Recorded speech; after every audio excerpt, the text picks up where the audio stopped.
Welcome, one and all, to the Knowledge and Ignorance Podcast, Volume 3, Number 3, Episode 3, Issue 3, Hashtag 3, whichever it is.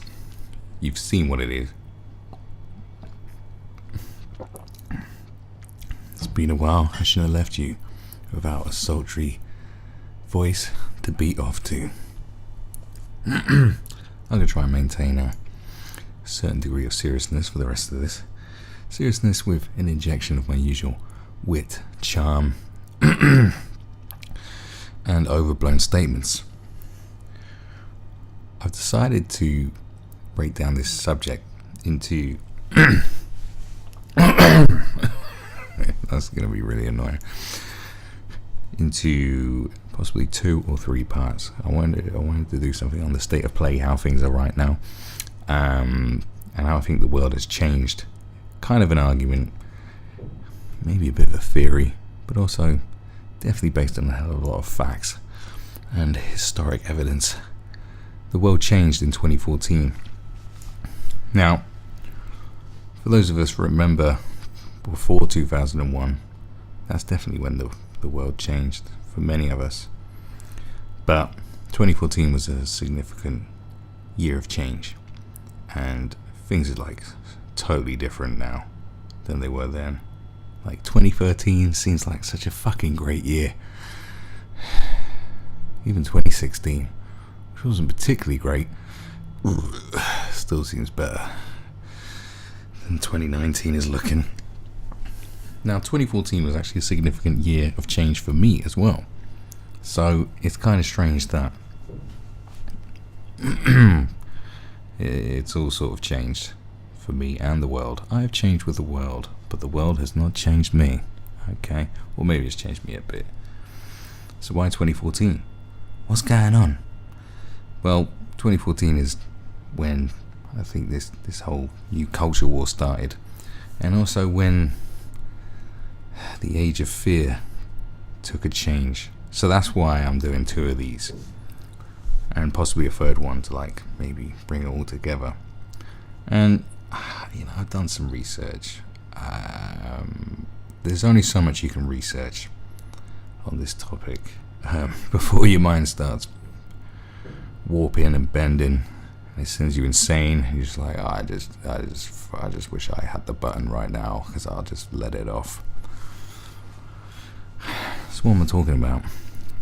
Well, the new age of fear is that the threat of terrorism that many of us lived under since 2001 seems to be dying down in the public consciousness, dying down in the consciousness of the media. Well, most of the mainstream media, I suppose,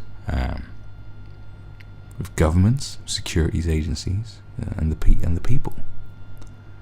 And it's being replaced with a new threat that I think practically doesn't exist. You got to think there are generations who do not know what it's like to have lived before 2001 and post 9/11 mentality. There's people now who can vote, can go to war, can get married, can have a webcam show, who will not remember what it was like not to know this constant the fear and the microscope that's been held over Islam and the Islamic world, and the Middle Eastern world especially, for a hell of a long time. Seems like before 2001 there wasn't that much going on in terms of terrorism, even though there's shitloads going on. But there's always been this thing about, there's always got to be a constant enemy to keep us in line. There always has to be someone out to get us, or out to get a certain group, because then someone will swoop in and go, don't worry, I'm here to look after you.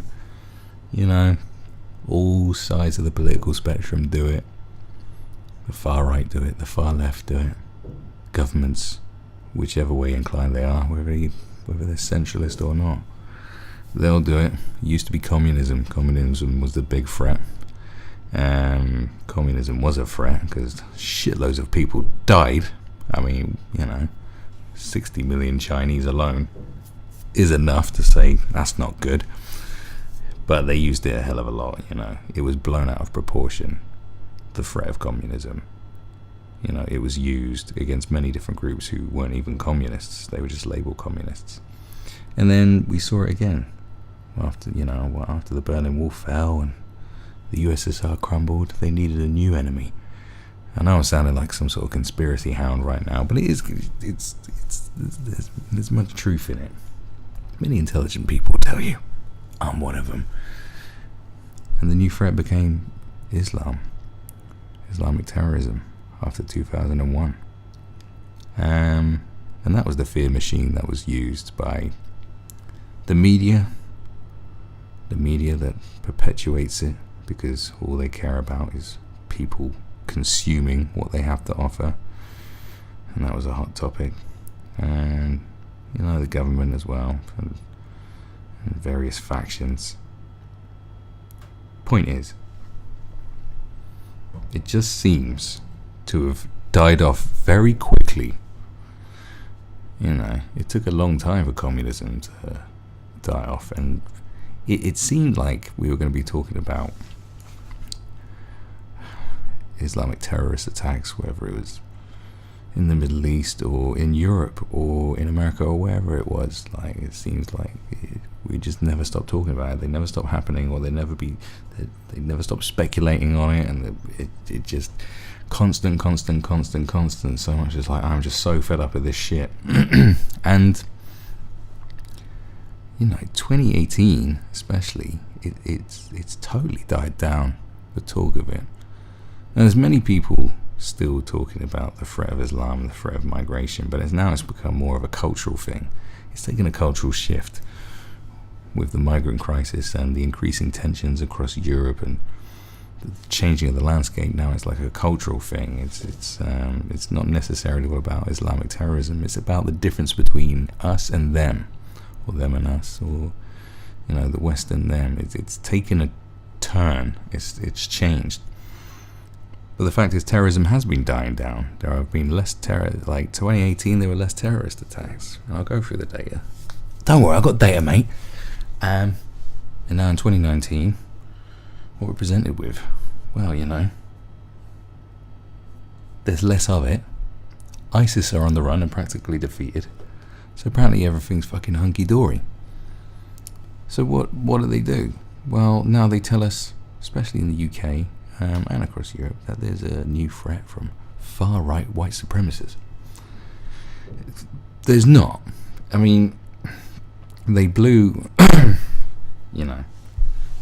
go into it, but, they've blown lots of things out of proportion. They blew, the way they approached the whole problem with terrorist attacks is that it was a culmination of lots of different things. 9/11 was a call to arms for the Muslim world, and the more speculation and the fiercer the more people looked into the Islamic world and the spotlight was on them and everyone was watching every fucker. That created more tension and pushed people towards more extremism, and then you got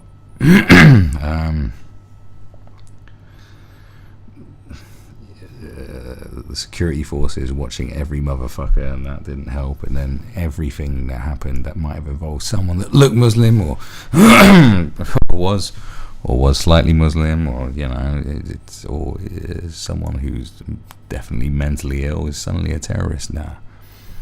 And they're doing it the other way around, except there's far less of it, which is bizarre. So it's like, maybe we're entering a time of there's just not as much violence, but they still want us to be scared, and they're still trying to make us think there is, there's evil coming for you, coming for your babies, coming for your grandma, your auntie, your uncle. They're all going to get got by the big white supremacist, the evil man. He's coming for you, motherfuckers, and you best be prepared. He's coming. Snitch on all the people you know, because they're fucking part of it. That's what it is. And this all started in 2014 And I'm complicit in this. We all are. I'm complicit. So what I'm going to do is going to take a little journey just to get a sense of it all, of how we've got to this stage and what the fuck is going on. Because we sort of reached the point where we thought, is this ever going to end? And now it's changed. So why was 2014 significant? Well, 2014. What happened in 2014? That was just significant things. In 2014, you got the rise of ISIS. Now, ISIS were on the radar for a while, and you heard about. I remember hearing about them in 2013, 2014, when they went into Syria and took advantage of the instability there.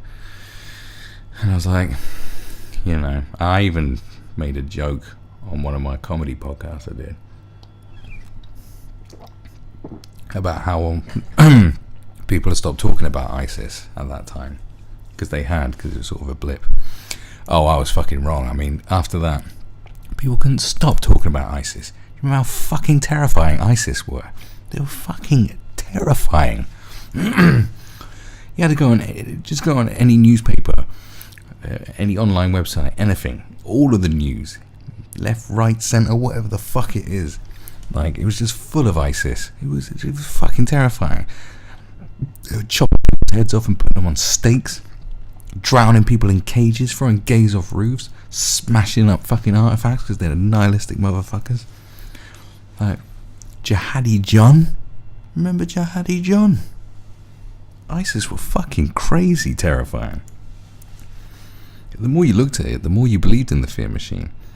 Now, I've observed the fear machine for a long time and been like, yeah, it's bullshit. But even when you know it's bullshit, there's still a percentage of you going, Jesus, these motherfuckers best not get here, because my God, they're crazy. Like, they're fucking crazy. But, anyway, ISIS are kind of gone now, but that was 2014. ISIS. Like, the Mail Online alone had, every day, ISIS, Kim Kardashian, ISIS, Kim Kardashian's ass, ISIS, Kim Kardashian's ass. That's what it was. Now, what also happened in 2014 was the emergence of Britain First. And Britain First sort of slipped into the mainstream mainly because people kept sharing Britain First memes. Like, all kinds of people were sharing it, Just go look at all the Britain First memes. I mean, they were pretty sophisticated. ISIS and Britain First were pretty sophisticated when it came to internet culture. And utilizing the internet as propaganda machines. Like, straight up. ISIS were more effective because I don't know how well, I don't know who was head of their communications department or their marketing department. I don't know who was running that side of things. But I think they must have known that this fear factor was going to be totally honed, it was going to be totally adopted by the mainstream media of the West, that it was just too terrifying and spectacularly mental, that they know they'd seen it for like over a decade on how Western media cannot help themselves when it comes to this fear-mongering shit. You know what I mean? It's the media that make you know. It's part of the media's fault that, like, we got a mollycoddled generation coming up who are just, way too pampered, because parents are fucking terrified of pedophiles when, like, the chances of getting kidnapped are, like, so fucking remote. It's ridiculous. Like, you got more chance of an airplane landing on your head than getting kidnapped. Well, I'm being a bit hyperbolic there, but you know what I'm saying. The media's responsible for a lot of shit, and I think that people at ISIS were like, well, we can use this to our advantage. They'll do most of the work for us because it is their fear machine. The media's a fear machine. And there was a happy partnership between ISIS and the mainstream media. A real happy partnership. They did their work for them. They know, we're going to put out this crazy fucking video that's absolutely mental. We're chopping people's heads off. We're doing all sorts of mad shit. And we know the Western media is going to put it all over the fucking shop. They're going to give us more reach than we ever could on our own. You know what I'm saying? Now, Britain First didn't, Britain First has never been terrifying. When I saw Britain First, I just thought they were fucking lunatics. I found it worrying and disgusting, but not terrifying. Not, ISIS is terrifying. Britain First, just making a mockery. Just makes me ashamed of being a white male. That's how I felt at the time. I don't now.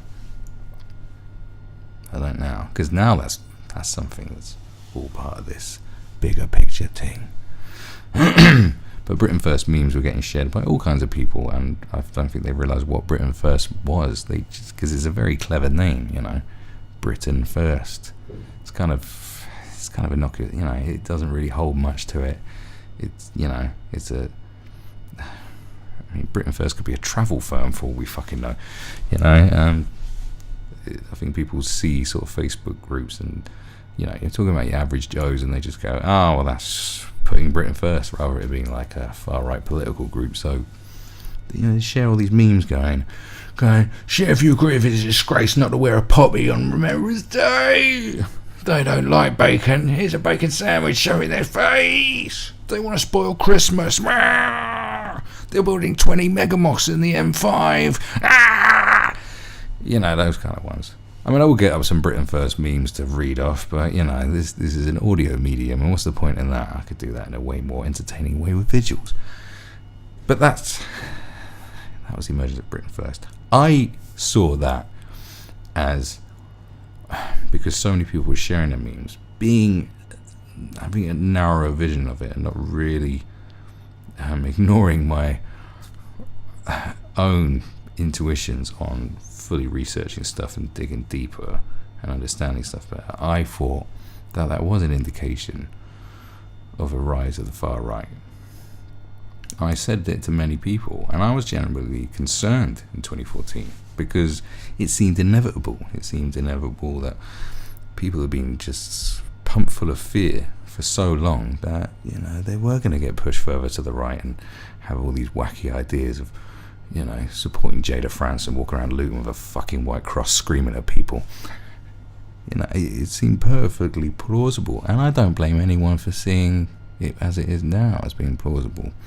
But the fact is, it's 2019 now, it's 5 years ago, and the rise has not been much of a rise, because the way I saw it, I thought there was going to be something way more disgusting and heavy-handed and something bigger than what we got now, because it ain't much. What we've seen since then instead is, and mainly since the migrant crisis of 2015, is a rise in populism and nationalism, and not a rise in fascism that people like Owen Jones and try to convince you that's happening, because they don't even seem to understand what fascism is. But there's definitely a rise in nationalism because of mass immigration, not necessarily because of the Islamic fear. It's fear of people from Islamic countries. I guess they go hand in hand, but it's just all mixed in together now, and it's just cultural differences, And populism isn't necessarily a right-wing thing, but they try to tell you it is. Jeremy Corbyn's a populist, and he's as far left as, I don't know, what's really far left? I can't think of an analogy that's funny right now. But he is, though, isn't he? So that's what happened in 2014. ISIS and Britain First. One was way more significant than the other, but both had mild significances. And looking out on the playing field, I was like, oh no, there's something bad coming. To an extent that in 2015, I made a parody of Britain First with my friend George on our comedy channel Broncoland on YouTube. Check it out. It's one of the greatest Britain First parodies ever made. No, in fact, it is the greatest one ever made. Okay? It is. And it should have far more views than it does. But I just put that down to that not that many people have heard of Britain First anyway, so it doesn't really matter. Now, after releasing this, I was contacted a year and a half later, maybe 2 years later, by a guy who'd seen the video that works with he's sort of a professor from the University of, what was it, Durham? I want to say Durham or Rotherham. Maybe Rotherham. One of those ones where you wouldn't want to send your kids. he contacted me saying that he works, he has a particular focus on far-right ideology and far-right groups. And he works with some organisation that works in conjunction with GCHQ, security services of monitoring far-right groups and looking at trends. And he was writing a paper on, how alternative media, I guess, alternative social media and online presences can be used or are combating far-right things, and I was one of them. And it was just nice to be recognised. It was nice to be acknowledged. As someone saying, "Oh, you might think we have something significant to offer to the picture. That satire might destroy hatred." Oh, and he took me for lunch. He interviewed me, and I questioned, and asked him some questions about stuff he knew about it all. And I said, I told him I was worried about some sort of rise of the far right. And, I can't remember the whole conversation, but I don't remember coming away from it thinking, oh, there's definitely some massive movement on the way. But he was definitely like, there are these groups, but the real threat of it, I don't know. But the point was, because of that thing, someone who was working, and is working still as far as I know, with GCHQ, about combating far-right groups, reached out to me, was made 2014 even more significant. I was part of the bigger conversation. And there was even, now I wasn't offered anything, it was very speculative talk. He said to me, how would you feel about, say, if government departments, or security services were to give you money to create content to combat the far right? And at that time I was like, well, I'd consider the money. But no, I don't. Now, I'd have to read through this transcript to see exactly what I said, but I was like, I ain't gonna take no fucking government money to create propaganda. I don't care how good the cause is. You can go fuck yourself. That's a message from me right now. I ain't doing that. I wouldn't do that. I'd do it for me. I do it for what I believe in. I ain't doing it. I ain't no fucking stooge. Thing is, with that whole interview and everything, it was so locked down. I had to sign an agreement, because the whole thing's encoded on a hard drive that is locked away, that only he has access to. But if the security services of Great Britain think that I am some sort of threat, whether I am, posing any sort of threat to the security of Britain, they can access that private file and use everything in it against me. So there you go. Led to a stage where I thought I might be monitored. Like any glitch in my computer, I was like, shit, is that them looking at me? Because I'm on the radar. As insignificant as I am, I'm slightly on the radar, and it's kind of like, ooh, not sure how to feel about that. But anyway, I lost my train of thought there. But that's so that's 2014 and 2015, sort of. Now, keeping in mind with 2015 and what changes happened then. So what happens in 2015? We have the Charlie Hebdo attacks, which are pretty significant. And you get Donald Trump announcing he's running for presidency. Obviously, this is a big shift. Some nasty shit happened in 2015. Terrorism was still pretty super cool in 2015. So here I have in front of me, just to give you an idea of the rate of terror attacks that was going on. So in 2015, I'm not accepting your cookies from this website. Right. So I have in front of me a little graph here. That's apparently accurate data. So we have one column in yellow, which is for arrests, one column in black, which is for deaths, and one column in orange, which is for attacks. This is terrorism in the EU. So I'm concentrating on the UK, but also on the EU as a bigger picture, because obviously the EU is a significant thing right now, isn't it? Especially as of recording this. By the time I put this out tomorrow, Theresa May might not be in power because of Brexit. But anyway, look. So terrorist threat has changed in nature in recent years. Now, oddly enough, obviously I've been researching, looking at what's happened since 2014.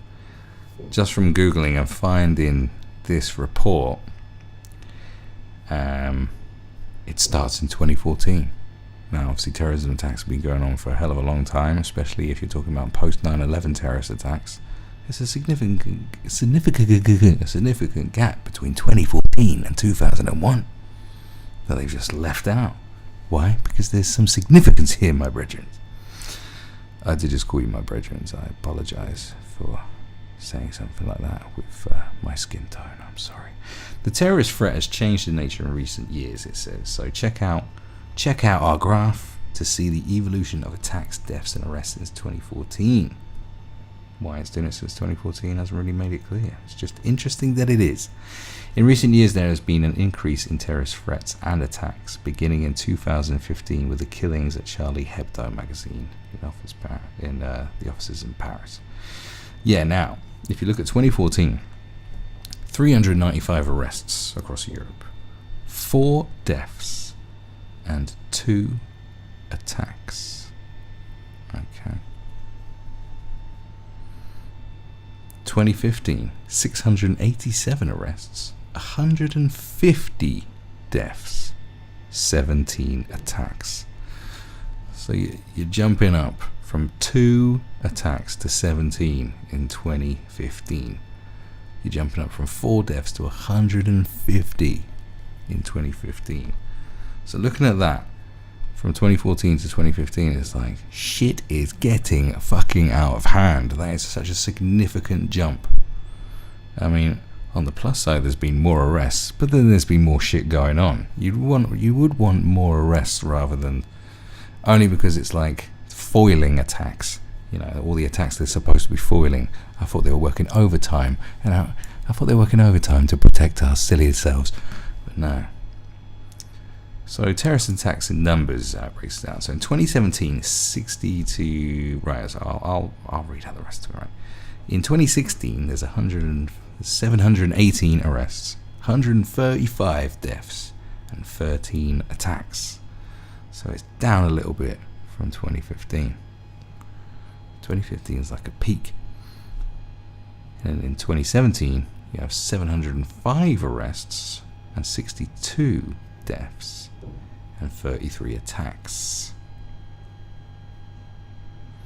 Oh, by the way, I must reiterate, I forgot to mention this, that the attacks include completed, foiled, and failed attacks. So, not foiled as in the conspiracy stage, I believe. I'm pretty sure it is, because the amount they foil must be way more than that. But ones that didn't quite go to plan like that. I can't think of any examples off the top of my head right now, but there have been ones, that have been foiled and failed, okay? But not like when, they raided a guy's garage and found fucking 400 nails and Semtex, and it was like, oh, well, he was planning on doing something. Right, so here they break it down in numbers with a bit more information. So in 2017, 62 people were killed in 33 religiously inspired terrorist attacks in the EU, compared to 135 deaths in 13 attacks in 2016. According to Europol figures, in both years, 10 attacks were considered as completed by national governments because they achieved their target. In 2017, many more attacks were foiled or failed compared to 2016. 23 in 2017 compared to 3 the year before. So they foiled way more attacks in 2017. Almost as if they got their fucking act together. So in 2015, the number of deaths caused by this kind of attack reached a peak of 150, sharply up from 4 in 2014. Sharply up? Like, yes, you said it. In 2017, the attacks were much less lethal. So, presenting the EU's Terrorism Situation and Trend Report 2018 to Parliament's Civil Liberties Committee on the 20th of June, Manuel Navarrete, I don't know who he's from, where he's from, head of Europol's European Counter-Terrorism Centre, oh, that's what he does, said the attacks are less sophisticated. There are more, but unfortunately they produce less. But fortunately they produce less victims. So the situation in 2017 was 10 of the 33 attacks were assessed as completed in 2017, while 12 failed to reach their objectives in full, and 11 were foiled, mostly in France and the UK. So that year, 62 people died. Okay, so 35 in the UK in 2017. Now we can all pretty much remember all those attacks from 2017. 2017 for the UK, 2017 was worse than 2015 and 2016. I can't remember what attack. Like, I remember, this is what I remember, 2015, 2016, all these horrendous attacks going across Europe, that massive Charlie Hebdo thing, and then the other attack in Paris, when they shoot, they shot up the concert and shot up the fucking restaurants, it was absolute mental shit. And then, there's the bus driver who killed 83 people, just plowing through them. He ran out. Did he kill 83 people? I've got it up here. There's a lot of attacks going across Europe, Brussels and Germany, everywhere. But nothing was happening in the UK really, and I was thinking, and in my mind I was like, well, that's because maybe our security forces are like way more on top of it than the rest of Europe. That was my thinking. I was thinking, because we got a significant, if you're talking about the amount of, because we are talking about Islamic attacks, okay, let's not pretend we're not. And our Muslim populations are similar. And then there's always the argument that Muslims are treated worse in France than they are in the UK because of burqa bans and similar stuff. And obviously the French mentality is different in it. A French terrorist would be very different to a British terrorist, because when the French protest and want, if they want you more wages or they want you to stop taxing them, they will set the streets on fire. And that's just regular folks. So think what their terrorists are like. That's just an observation. But in 2017 that all changed. We had the Westminster attack, which is debatable in my eyes if that's a proper terrorist attack. I think the guy was mentally ill. I know there's evidence to support that it was, but it's like, you got to draw the line somewhere as what's a proper terrorist attack and what's like a terrorist inspired attack, I suppose. Inspired for a lunatic to do something. Similar to the guy that ran over the people outside the Finsbury Mosque. He was fucking mentally ill, and they're saying, let's call this a terrorist attack. It's like, the one I was like, yeah, we should call this a terrorist attack, and the other was like, no, we shouldn't, because it's just another nutter. I think both of those people were just nutters, and they try to use it as, people can get spurred on for all kinds of fucking weird reasons. They'll blame they blame Jamie Bulger's murder on fucking Child's Play 3. They blame Michael Ryan Michael Ryan was one of the last big sort of mass shooting nutters before Dunblane in the 80s. Went around shooting people like just for fun. They blamed that on Rambo. Same thing. Same sort of shit. I know ideology is different to watching a movie, but someone can get inspired by seeing a news article. Like, you just fucking watch a Jihadi John video and you go, yeah, I'm going to go run some motherfuckers over. You don't know. But anyway, yeah, and then you had Ariana Grande, the London Bridge attacks, which were the scariest of all, without a doubt. Then there was a kind of a failed one on the tube. It was on the district line. The bomb was pretty crap, but it was going on, and it just seemed like it wouldn't fucking stop. And almost to an extent, it seemed like it was like a this was a conspiracy tool. It was like, why is this all going on now? I was like, are they just trying to? I don't think that governments like organise kind of stuff like that, but I think sometimes maybe they take their eye off the ball for a minute and say, we'll just take their eye off the ball for a minute so everyone stops talking about Brexit because it's really annoying. That's the conspiracy theory inside me. But, I don't think so. It's just, stuff just happens. So a total of 705 people were arrested in 18 EU countries. 373 in France. Well, I guess France did have, the Bastille Day ploughing with a truck, the Paris shootings, the Charlie Hebdo. France had some big ones.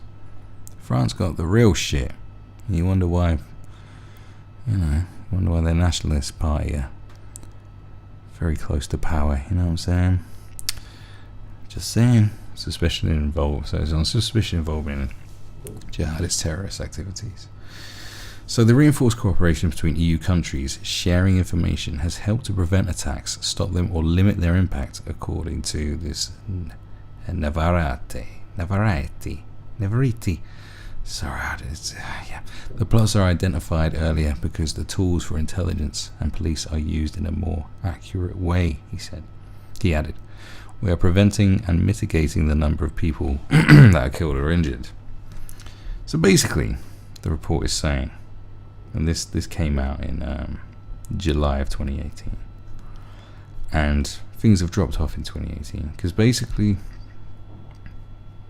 the efforts have been ramped up because of there were just so many more attacks since 2014 across Europe that they kind of had to, they definitely had to do something, and a more concerted effort to share information and get stuff done has probably led to the numbers decreasing in 2018. So what are the numbers now? Which is really interesting. If you when I was searching, this is what brings me to my suspicious side. It's like when I'm searching online and I can find all the stats and all the figures for 2014, 2015, 2016, 2017. That's what I was looking for. For 2017, but looking for 2018. Sorry, when I'll be looking for 2018, it's harder to find. Now I'm using Google. Oh, I was going to stir some conspiracy in your brain, but it was getting really annoying. So here I'm on Euronews.com, which is basically the same as all the other news sites are. Now I couldn't find any sort of official figures from somewhere. So overall, this says, overall deaths from terrorism are on the decline for the third consecutive year. It says the Global Terrorism Index. Overall deaths from terrorism are on the decline.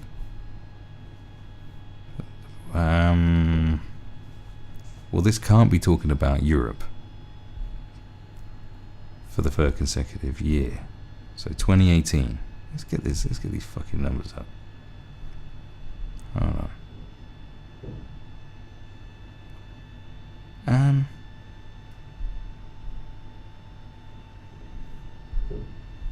No. Okay. Oh no, it is. Yeah, of course it is. So attacks are under decline. Oh yeah. Sorry, I was being stupid there. It's 2015, 2016, 2017. Yeah, it's on the decline. But after a fucking mental spike from 2014 to 2015. Let's just reiterate the spike from 2014 to 2015. 4 deaths, 2014. 150, 2015. 2 attacks, 2014. 17 attacks, 2015. 395 arrests in 2014. 687 in 2015. Let me just drive that home a second, yeah? Just so you understand it. Now this is one saying, however, the threat of far-right political terrorism is on the rise. That is in exclamation marks. Now the largest decline was reported in Iraq and Syria, which was attributed to the fall of Islamic State. Well, obviously.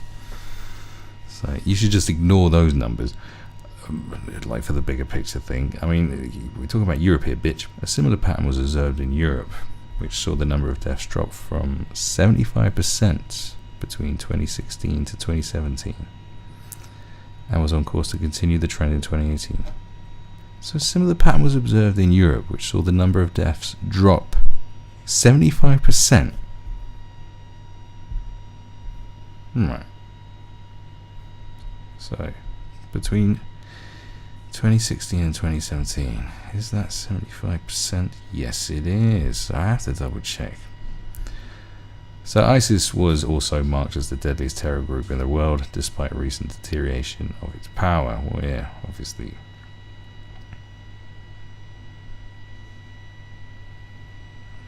So, since peaking in 2014, deaths from terrorism have fallen 44%. This is worldwide. This is the Global Peace Index I'm looking at here. So, since 2012, more than 60 countries experience at least one fatal terrorist attack each year. Now, looking at this graph, like since 2001, there's sort of a little dip, and it goes up. There's a peak around 2007, then it goes down a bit.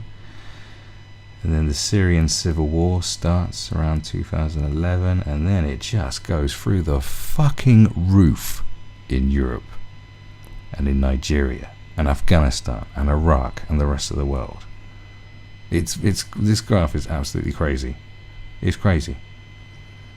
So we're talking about, so we've got a number of deaths. This is worldwide.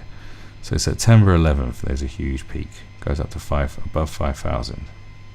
Between 5 and 10,000, so maybe 6,000-7,000 talking about here. Then the US invades Afghanistan, and it's dropping. Then the US invades Iraq, and it's below the 5,000 mark. And this is the rest of the world, and blah blah blah blah blah. Then the US troops surge. In 2007, there's a spike, and it goes down a bit, and then it goes up a little bit to 10,000. The surge in 2007 goes up to 10,000 deaths. Then it goes down below 10,000. Never quite, sort of divers around 8,000, and then goes down to about 7 or 6, and then it goes up again.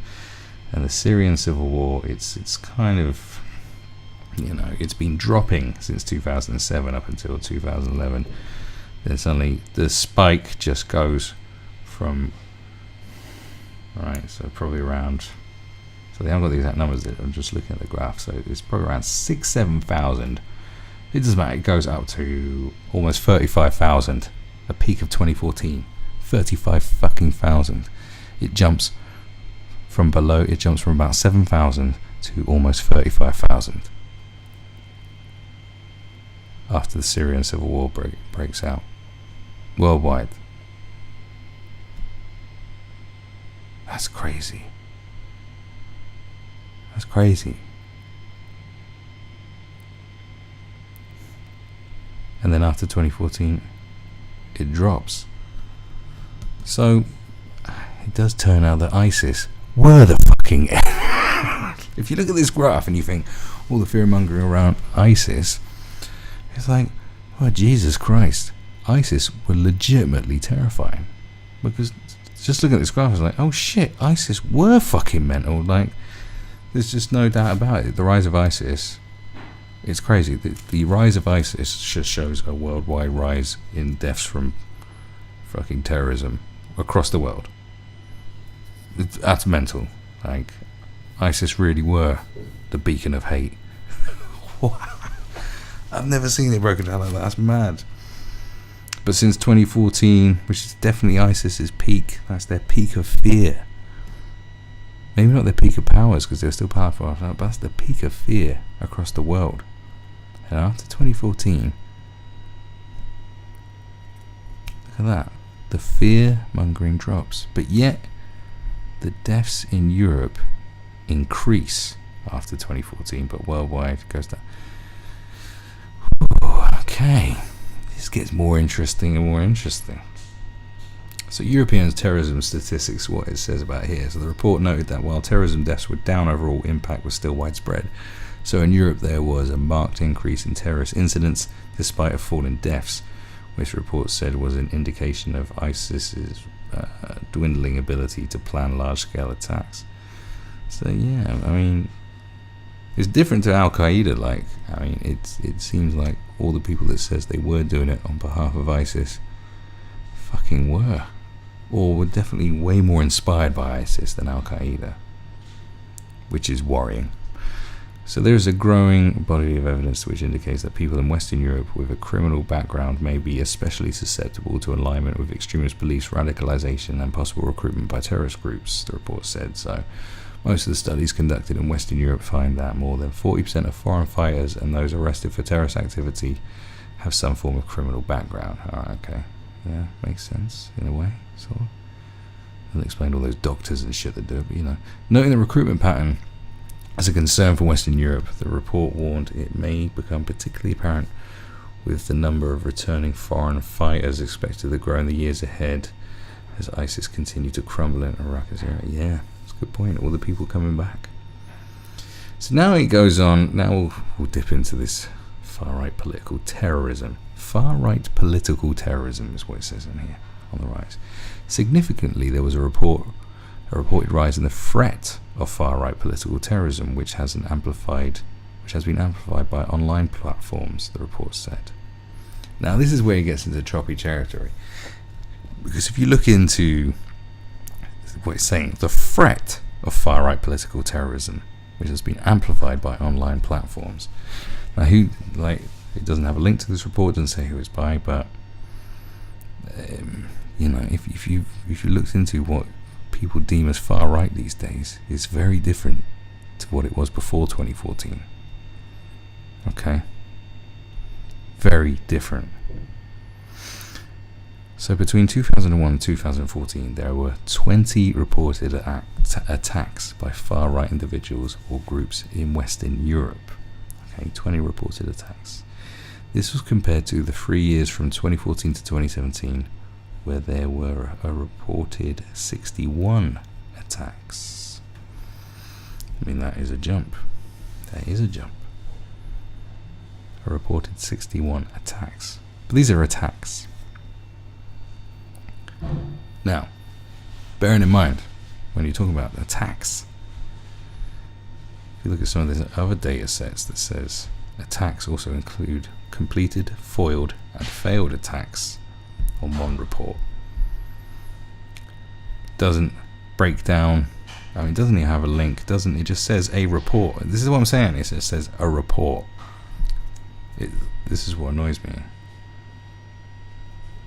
Now the graph data is something they've lifted from Global Peace Index, so that isn't their thing. This is Euronews.com. But them going on about far right on the rise, there was a reported rise, the report said. So this is is it talking about this large terrorism, the Global Terrorism Index? I think it's part of that report. But reported attacks. So key takeaways from the report. So alright, they are talking about this report. I apologise. I thought, because you never know. So there was a reported rise of the threat, but it's just the threat. There was 61 attacks compared. So basically, between 2014 and 2017 is the same as terrorist attacks by Islamic groups. There was a rise in those, and there was a rise in far-right attacks. So the far-right political terrorism is on the rise, but it was between 2014 and 2017 it was on the rise. The same upward curve that you got of Islamic terror attacks. 2014 goes up, 2015 gets fucking, it's still mental in 2016, and it's still, but it's 2014 just seems super chill compared to 2017, even though 2015, but 2017 is super chill compared to 2015 when it went fucking crazy.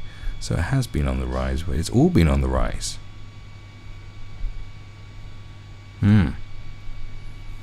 The threat. See, it says the threat of far-right political terrorism is on the rise, but far-right political terrorism isn't on the rise. It's the threat.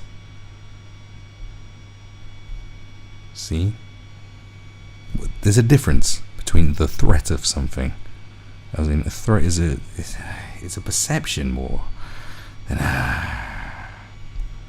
So, what else we got here? Now, some more significant incidents.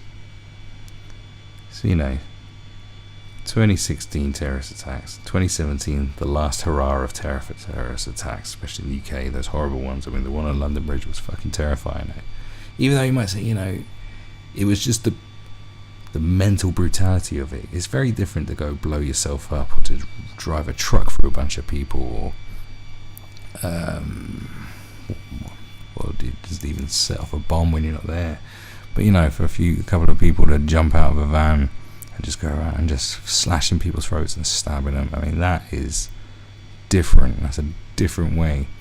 Even mass shootings, a bunch of boys running into Charlie Hebdo or running into that concert and just shooting people it's totally different to just going there and just stabbing, slashing, stabbing. Could you imagine it, like stabbing, slashing? That was that's way, I don't know, it's just ooh. But terrorist attacks have been on the decline.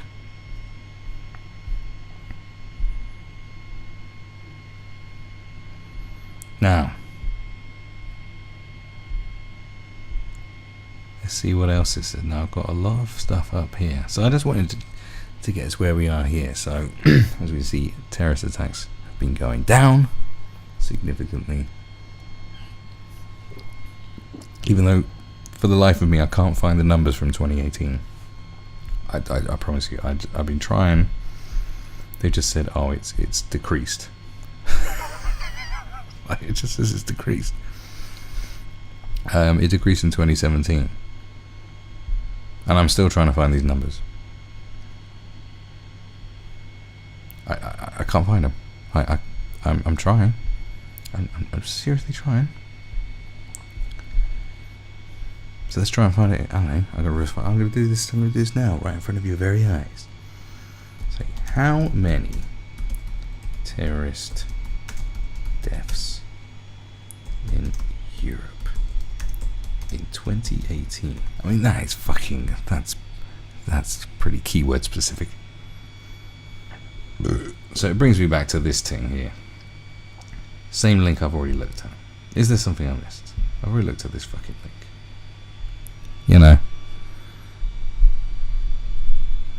Basically by the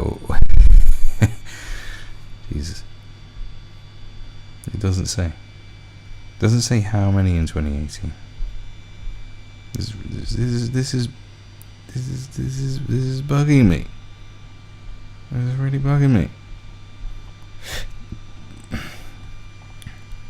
Look, terrorist statistics. Right. There's something on Wikipedia. Terrorism in Europe. Let's go to 2018. What have we got for 2018? Nothing. There's nothing for 2018. What was there? None? I remember hearing about something. So terrorism is like, okay, Washington Post. Even though all it does is bring Trump's name already on this, is in it 3 times, and I haven't even clicked on it. What? So, what was it? 2018. Come on. I can't find the stats for 2018.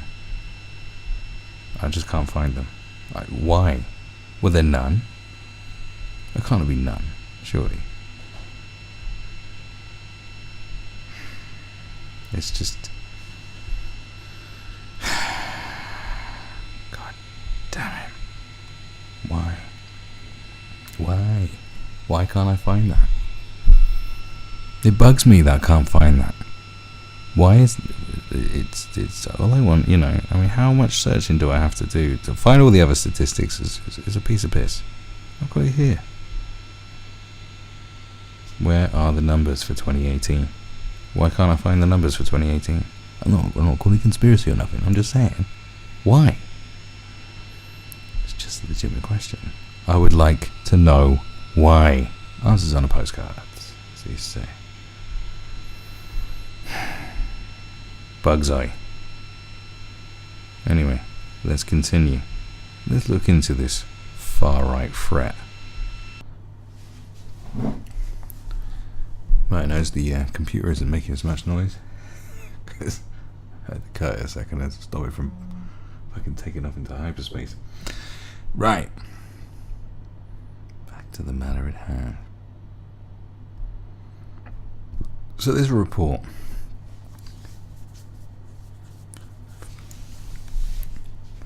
Now, many different news outlets reported on this, so it doesn't matter which one I pick it from. I chose one from The Guardian just because I like shitting on The Guardian. But it is interesting. Now it talks about MI5 to take over in the fight against the rise of UK right-wing extremism. Now this came out in October 2018, 20th of October 2018. Now it says that MI5 is to take the lead in combating extreme right-wing terrorism amid mounting fears that white supremacists are increasing their efforts to foment violent racial conflict on Britain's streets. Now the switch from the police, which has always previously taken responsibility for monitoring far-right extremism, to MI5 means that the ideology will now sit in the same portfolio as Islamist terrorism and Northern Ireland related terrorism, which are both covered by the Domestic Security Service. So the decision also means that extreme right-wing activity will now be officially designated as posing a major threat to national security. So it comes amid growing global fears of the threat posed by far-right terrorists. Goes on to mention the US. In recent days, a man was charged sending 13 pipe bombs to opponents of Donald Trump. Now, don't need to bring what's going on in America. Don't need to bring that into it. I know there is ties between us and America. They usually lead and we follow too often, but not in these cases. Okay, so we'll leave that out. It's got nothing to do with what we're talking about here. They shouldn't be talking about it either. 4 extreme right-wing alleged plots have been fought in the UK since March 2017. As you know, things have been on the decline since March 2017. So 4 extreme right-wing alleged plots, compared with 13 Islamist plots. Of around 100 investigations into extreme right-wing currently live, the threat is assessed as growing. Much the same way that the threat of Islamic terrorism grew after 2001 and continued to. The amount of thwarted plots that happened.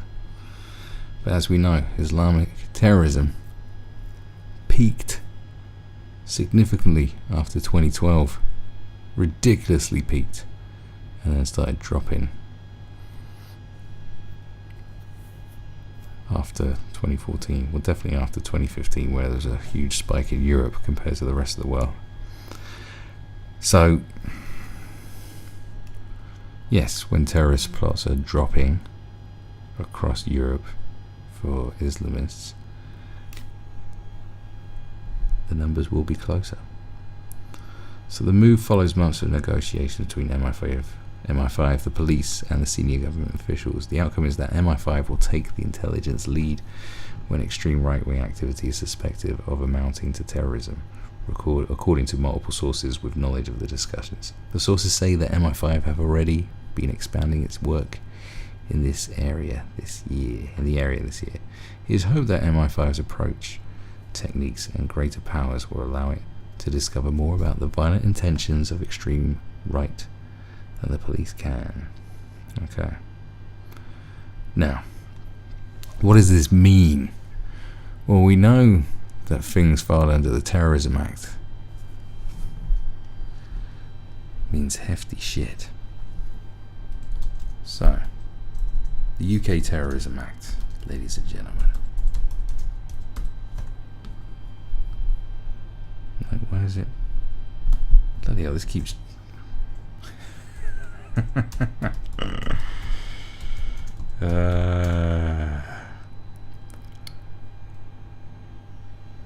Google keeps doing weird things since I've been searching for so much of this stuff. Now the UK Terrorism Act has changed. So there was one in, they put in 2000, one in 2006. Now what is the Terrorism Act? Well, you know, the original one. Actually, let's go for the 2006. So what does it mean? So the encouragement of terrorism, disseminating terrorist publication, preparation of terrorist acts, training for terrorism, attendance at a place used for terrorist training, making and possession of devices or materials, misuse of devices or materials, and misuse and damage of facilities, terrorist threats relating to devices, materials or facilities, trespassing on nuclear sites. So what does it mean? Extending the period of detention without charge is what it fucking means. So they keep updating this. So basically, what it says here, you know, the government amendment to the bill proposed on the 9th of November but rejected by the Commons would have meant that suspects arrested under suspicion of having conducted or being engaged in planning terrorist crimes could be held for a period of 90 days before being charged with a crime. This was a considerable increase over the existing term permitted by the Criminal Justice Act of 2003, which allowed for a maximum of 14 days detention before charges were laid. Contrast also to the maximum of 4 days detention without charge allowed in cases of murder, rape and complex fraud. Under the new scheme, detentions would be reviewed every 7 days by a judge sitting in camera who would rule as to whether the ongoing detention was justified. At the report stage, the Commons rejected 90 days and voted through an amendment for 28 days detention.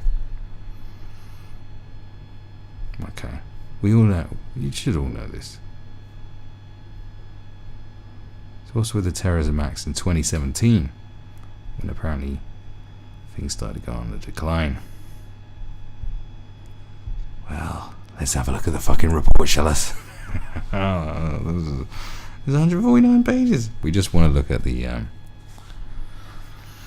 detention thing, because this is significant. So the report, yeah. Have you not got a bloody index? Right, thank you. Definition of terrorism. Arrests and detentions. We all know the definitions. But what are the definitions? Actually, let's have a quick look at the definitions, shall we? Now, what page is that on? Excuse me with my witterings. Here we go. So 17 and 85 are the pages we want. Thank you very much. Now, definition of terrorism. To any independent reviewer, myself included, the statutory definition of terrorism contained within the section of the Terrorism Act 2000 contains food for thought and discussion. Blah blah blah. It pretty much stays the same. So what we got here? Let's go down to detention. As of 2017, how long can they hold your ass before they charge you? Periods of detention.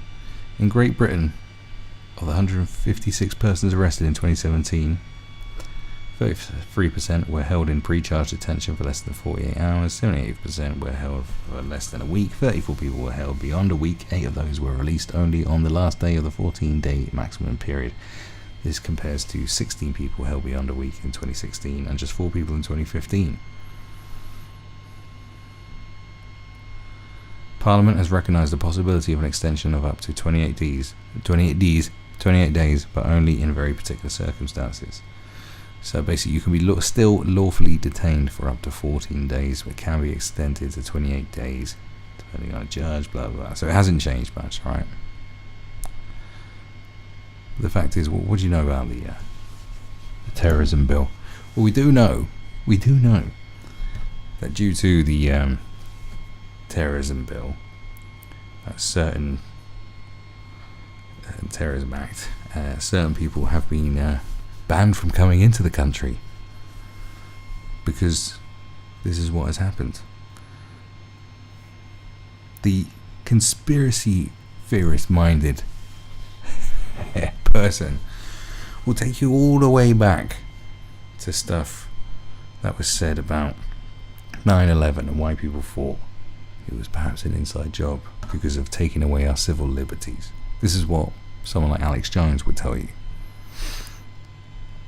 Because once they can go for someone else, they'll eventually make it so they can go for you. And this sort of talk has been resurfacing in recent years because of all the shutdowns, Twitter hate mobs, social justice outcries.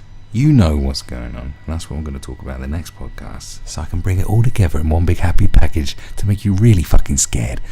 But no, the point is that they were saying this for a long time. Watch like Zeitgeist, which is so mental and completely full of so many inaccuracies and just hyperbolic nonsense. But there's a few points amongst all conspiracy theorists, amongst all ideas. You can see stuff that makes you think, oh. And the fact that they've used the Terrorism Act to stop right-wing journalists or activists or whatever you want to call them, or whatever they want to call themselves, fuck knows, coming into the country and being detained, and told the fact that they can use that against them, the fact that they have this thing, and the fact that the definition of what is apparently far right and what is an act of far right hatred, and and what is a far right group. Everyone's been labelled far right these days that has sort of a dissenting opinion of certain things. So how long is it before you can be saying stuff online and they will start to clamp down on you and detain you for 14 days? So the conspiracy man will tell you, I told you they were going to start using this against other people, because everyone was complicit. Everyone was terrified. Years of fear drilled into us by the government, and especially by the media. And now the media, for the past few years, have changed their tune. It's no longer Islam. Admittedly, because there's nothing to talk about. There's nothing to talk about with Islam in the past few years because it's been under the decline. Terrorism attacks in Europe have been under decline. ISIS is falling. Practically falling. So what you got now? Well, they need to talk about something that scares people. So you got this far right thing. Okay. There's been a few more attacks. But you can identify Islamic terrorist groups. They have names, they have presences, they have fucking flags. They have prominent figureheads. They have people you can point to and go, this guy is in charge of all this. Okay? As overblown and manipulative as it may be, lots of stuff gets blown out of proportion. I mean, ISIS was ramped right up, but it does look like ISIS inspired a hell of a lot of shit. Fucking Jesus. I had no idea. But the point is, one of the big things that's happened since 2014 was the migrant influx. 1 million people going into Germany and hundreds of thousands going elsewhere. Plenty of people came into the UK, and this has created tensions heightened from what was before. Let's not forget, when that happened, people had concerns because ISIS, they were going to flood Europe with fighters. Well, one report said that. And who knows, ISIS could have said it. Whether they meant it or not, who knows, because ISIS, as I said before, very good at manipulating the Western media into pushing their propaganda, because they know they can't fucking help themselves. And again, the media must hate the fact that ISIS is destroyed. Well, they probably hated it at first, But now they have a new enemy that they've created, and MI5 are there whistling along to the same tune. Because there has to be a threat somewhere. This means they can look, the conspiracy theorists will tell you this is how they get you in line, this is how they come after you. And once this far right thing disappears, which it will, there'll be something new, and then they can detain their asses, or what they determine is them. This is the point. Now, why don't I believe that it fucking exists? Well, I've been through a couple of points, but the main point is to stop the descent across Europe, the anti-EU policies, the anti-globalism that's going on, and globalism always gets mixed, is always in the mix of conspiracy as well. So you got this whole whirlwind of shit going around, of globalist conspiracy, ISIS conspiracy, and oh my god, civil liberties have been taken away, for the attack on freedom of speech. All going on. And they're telling us that there's this far right menace. When the fact is, before I delve into looking into where this menace is and who they are, because I have no fucking idea. Point is when all these migrants were let into Europe around 2015, then yeah, terrorist attacks went fucking through the roof. Europe, 2014 super chill, 2015 mental, 2016 still pretty mental, 2017 still pretty mad, not as bad as the 2 previous years, and then 2018 super chill, apparently, although I still can't find the fucking figures. But I definitely don't remember hearing about that many terrorist attacks, but there have been them. There's been some recently, but they're not as talked. But how much have they been talked about? Think about it. Look up the terrorist attacks that have happened recently, and think about how much they've talked about them, and think how much they've talked about other stuff. They're not using that to scare you no more. That's not the threat anymore. They don't care about it no more. The far right threat is non-existent. Now, let's look into, because, alright, let me just go back on the point. The point is, all the migrants that came through, there's been huge changes. And it's led to this rise of nationalism and populism. Now, a good example to look at, you know, because they'll say there's a rise in the far right, but really there's a rise in just, there's a rise in anti-immigration. Because it's not the same as other kinds of immigration. It's kind of more invasive. You can call it an invasion, because when 1 million people just walk in, that's like a lot of people. I mean, Germany's big, but that's a lot of people. You can see why people would have concerns. And then terrorism goes through the roof the next year. And it seems like to stop the descent of the people and stop them from upsetting the balance, upsetting the political powers, they just go, oh, it's a far-right menace. And under our terrorism laws, you are terrorists too. So shut the fuck up, or you're going to jail. Think about it, like, do you know what I mean? I'm not saying that's exactly how it is, but that's the way it looks. And how could you not think it looks like that? And it's so weird that you get nutty conspiracists years ago were going, yeah, this is what's going to happen. And it's like, God, it is kind of happening. I can't believe it. It's actually kind of happening. And it does seem and you know, they're saying the globalists are trying to take over the world, and you know, the globalists, this menace. I thought they were talking about globalists, they were talking about, like, you know, the Illuminati and stuff, but no, they're actually talking about legitimate globalization. And it's like, oh my God, so what? And it's like, what do you fucking believe? I don't believe half of it. Like 90% of conspiracy theories are fucking nonsense. But amongst all the muck, there seems to be these little nuggets of truth coming through, and it's like, oh no, what? This is me. It's like, oh, it melts my brain a little bit. So it does seem, you know, Europe wants to be Europe, and it wants you to do as they say, and it wants everyone to toe the line. And as soon as there's a whiff of threat towards it, the way everyone and the establishment media are all pro-Europe.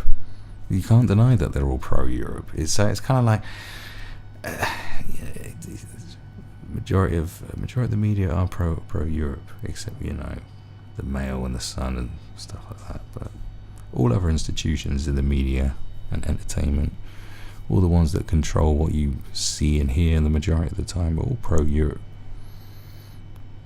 And when there's dissent against Europe and the idea of Europe and the idea of freedom of movement and the idea that every country should take this many people and this many people and so forth, and we're seeing a huge backlash against it, where more and more people are wanting to leave Europe, more and more people are having civil unrest.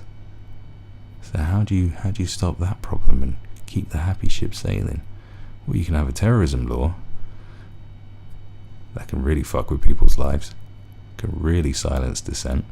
You can have that, and throw into the mix of it that now the new terrorist threat is far-right extremism. And if you have an establishment media that constantly calls anyone who's saying something that's slightly out of turn, like saying, oh no, you can't say that about immigrants, then they can be labelled as far-right, and therefore they could be labelled as terrorists in a few years. Do you see what I'm saying? This is why I understand what everyone's been talking about the past few years, because in 2014 I was clueless to any of it. I was like, I don't know, there's something's going on, but I don't know what the fuck is going on. And now it's like, oh dear, oh no. It does sound like speculative, loony conspiracy theory talk, but the more you look into it, the more you go, yeah, there's something there. There is something there. There is this opposition against this anti-Europe, as in the EU, and what it stands for. Freedom of movement. More nations are getting nationalist. More nations are getting populist. More are wanting closed borders. And the establishment doesn't like it.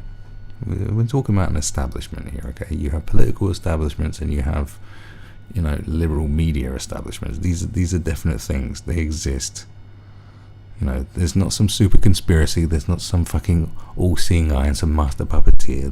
They're just all like-minded people that only like to have like-minded people working amongst them. Do you know what I'm saying? Because look at what goes on in Germany. Migrants may be responsible for most of a recent rise in violent crime in Germany. Research commissioned by the government suggests. And this was a year ago. Almost exactly a year ago, January 3rd, 2018. The study used data from Lower Saxony, a state where more than 90% of the rise was attributed to young male migrants. The researchers say the findings are not surprising because many migrants who arrived in Germany in recent years are single males aged 14 to 30. The group is most likely to commit crime, irrespective of nationality. So it's just all of them. It used to be a thing where, see, this is a problem you got here. It used to be a thing where certain ethnic groups would come over, and they were more criminal minded, or they would have criminal groups. The Jewish community in London was hugely criminal, like back in the 19th century, and so the Italians and the Irish, not now. There's a lot of groups come in and have to do what they got to do, coming in on force, and it's like, well, there's a shitload of us and we don't give a fuck, and that's kind of the way it's always been. But you could identify them by nationality. But now when you've got multiple nationalities and they're all sort of, majority of them are supporting the same faith, then you have all under the cloak of Islam. And what are people going to react to? Because they can't go, oh, it's all them Afghans, or it's all them, it's this cloak of Islam. And then now you've got that as the enemy of the people. To an extent, see, now we got a situation where it's not the fear of terrorism has sort of gone, it's just cultural differences and crime, which creates a whole different perspective on it. which puts a different microscope on top of Islam, a new way of looking at it, going, well, not only, so you can be a super far right, or you can be slightly right, or whatever you are. If you have some sort of opposition against it, you can go, well, not only are like the majority of the world's terrorists these motherfuckers, but also they're just barbaric criminals that come over and cause a nonsense. So, what do you expect to happen? But the reaction to it is not to listen to the people's concerns, is to label them and tell them to shut the fuck up. Now that's not the way to go about it. Now, a main problem with that is that, what is it with people who are defending migrants and defending Islam? And I'm not evil which way. Like, I like immigration. I think it's fantastic. But you know, everything has to be in moderation. You know, cocaine's great, but you can't do too much of it. Fucking chew someone's ear off for the amount of bullshit that came out of your face.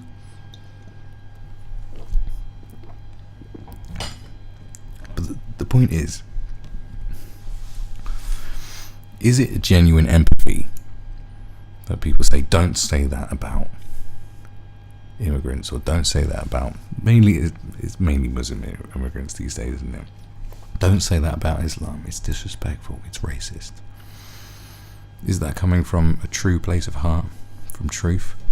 This is where you got to look really deep down inside yourself, and I had to look deep down inside myself too, because I've never been a fan of nutty religions, and majority of them are nutty.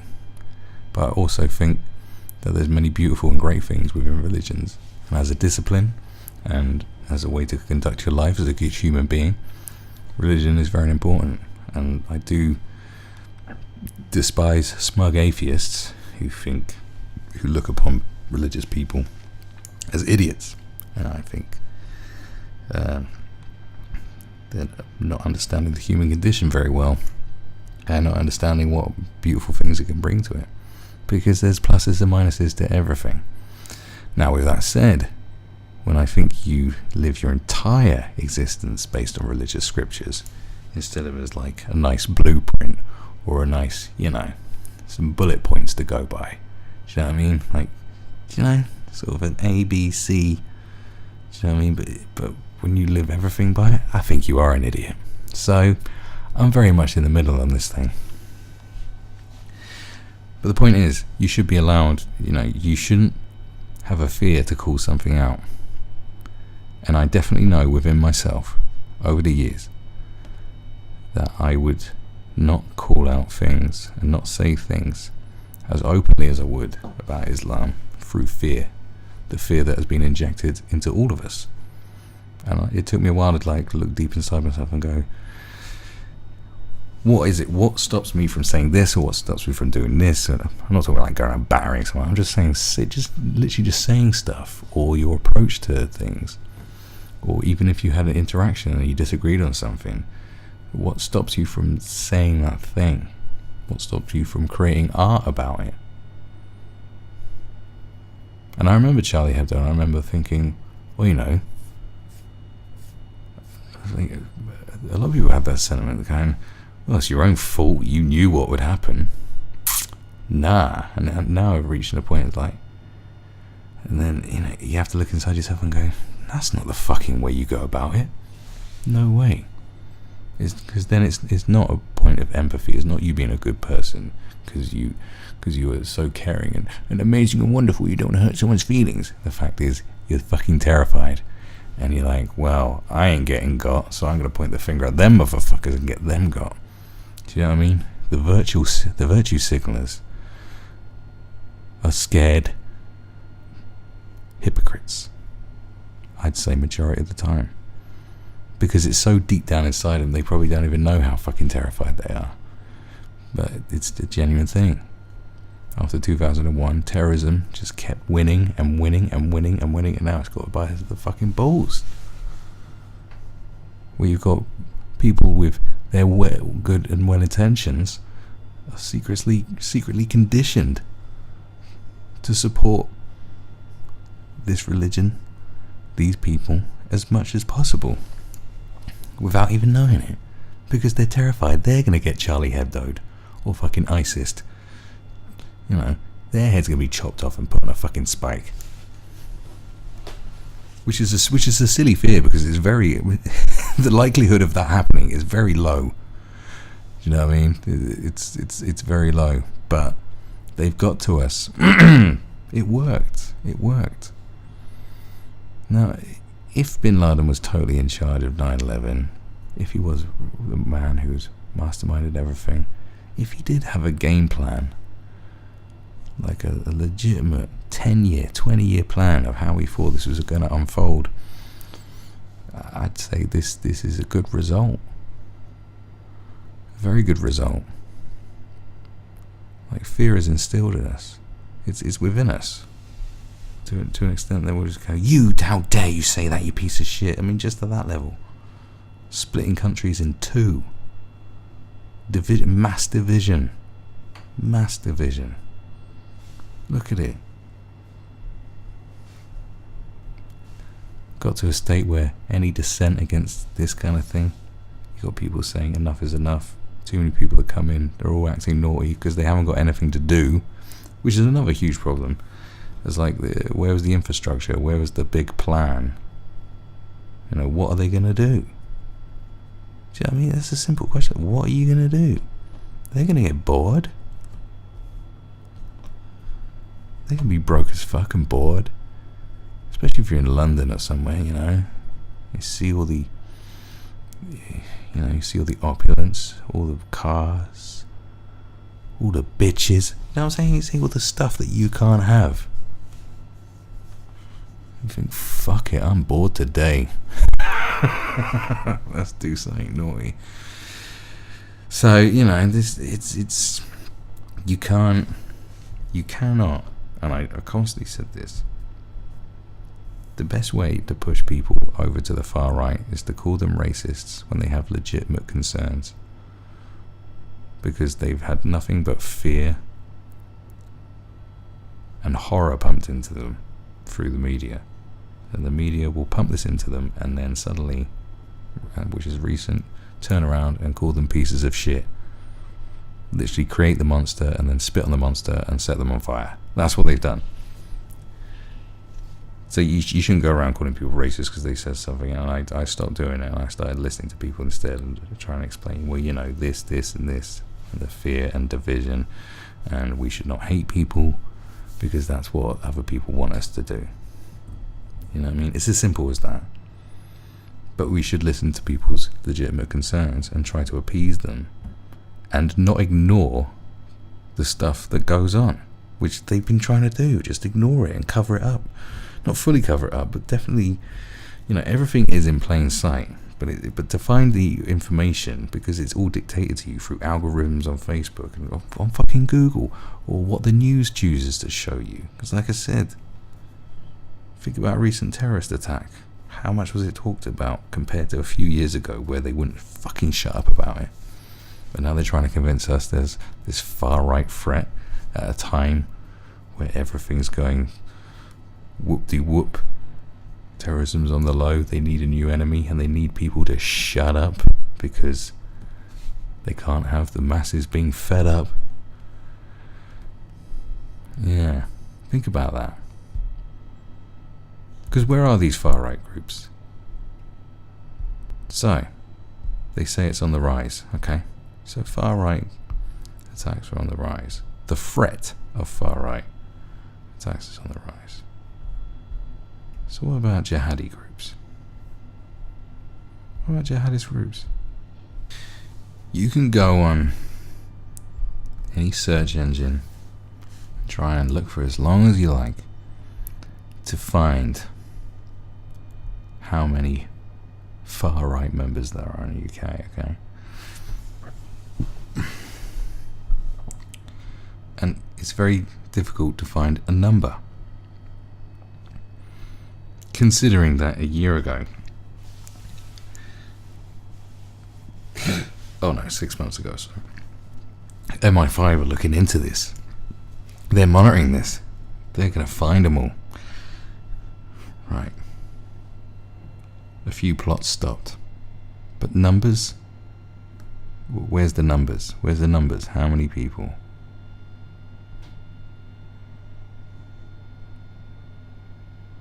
The rise of the far right seems to be more subjective. I can't find any solid numbers. I'll go through it. No. Number of far right referrals to counter extremism program. Okay. Prevent. Now, you can do the same search for Islamic terrorists, which I will go through in a second. But this takes me to, so this one's on the Independent, which will be significant in a second. Was the Independent very left-leaning? So let's see what they got to bloody say for themselves. Trying to open up this is taking a little while. Here we go. I'm not going to edit this down. You can just listen to it as I'm going through this. You can go through this with me, alright, motherfucker. So, a number of far right referrals to counter extremism program, prevent rockets. God, look how much power this fucking Independent's using on my computer. Can you hear it? Fuck you. So, number of far right referrals to counter extremism program, prevent rockets 36% in a year. So, Islamist referrals, according to this, fall by 14%. Now, this is referrals. So, what's a referral? What does it say? So the number of people referred to the Prevent Counter-Extremism program over suspected far-right extremism has rocketed by 36% in a year. Referrals over Islamic extremism fell by 40%. I've already been over this, blah, blah, blah. Officials said the number of suspected far-right extremists had been rising since 2015 amid increasing awareness of the threat posed by groups like banned neo-Nazi group National Action. Now, National Action is a group that they talk about a lot, and I will go into National Action. Oh, don't you worry. And atrocities including the murder of Jo Cox. Now, of course, the whole thing with Jo Cox is that he shouted Britain first before he shot her. Now, no one knows what he meant, because Britain first is just a term, and I'd never defend Britain first. But the fact is, the establishment has been out to get Britain first. I've been told this. Okay, legitimate sources said, yes, they are trying to shut them down. Which is quite weird when you have Britain first going, the establishment are trying to shut us down. Everyone's like, oh, shut up. No, they are trying to shut them down because they come under this far right thing. So they are going to shut them down. Alright, whatever you think about them, just ask yourself, should they be shut down or not? What have they actually done apart from just annoy people and spread memes and be divisive? Well, plenty of people are annoying and spread memes that are divisive. Alright? Just making a point there. This is the guy that made the greatest Britain First parody of all time. I despise them. Okay? But just think about it, okay? This is coming from someone who hates these motherfuckers. I hate them. But I don't hate them. I don't hate anyone really. But, I think they're just twats. You don't combat extremist religious lunacy by acting like extremist religious lunatics. It's just stupid, isn't it? Overall, the number of people flagged to prevent rose by 20%. Now, think about it. When, after 9/11,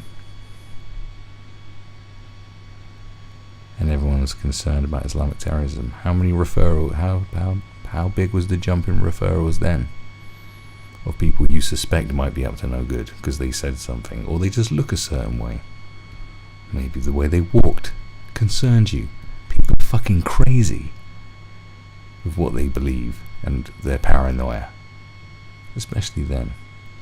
And like I said, since 2014, the focus has been shifting over to far right. Okay, a rise in far right memes.